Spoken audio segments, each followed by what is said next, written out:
पिवताय बरं झालं तुम्ही भेटला ती. नमस्कार. अहो मी बंगल्यावरच निघाली होती तुम्हाला आमंत्रण द्यायला.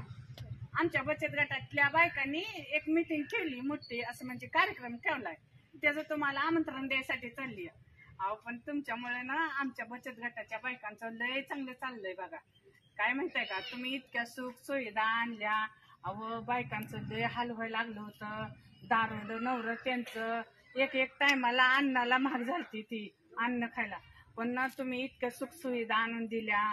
लोणचं पापड असं कुरड्या भातुड्या बायका करून शेवाळ्या विकते त्या, कंपनीला देते त्या.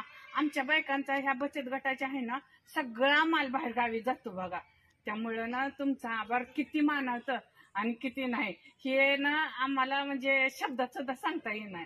त्यामुळे आमच्या बचत गटाच्या बायकांनी ना एक लय मोठा कार्यक्रम ठेवलाय आणि त्याचं उद्घाटन तुमच्या हस्ते करायचं या.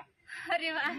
मग तुम्ही येणार का उद्घाटनाला? सांगा. हो का नाही येणार की. मग त्याचं ना तुम्हाला आमंत्रण द्यायसाठी आलती, पण बरं झालं देवानं तुमची माझी गाठी तसं घालून दिली.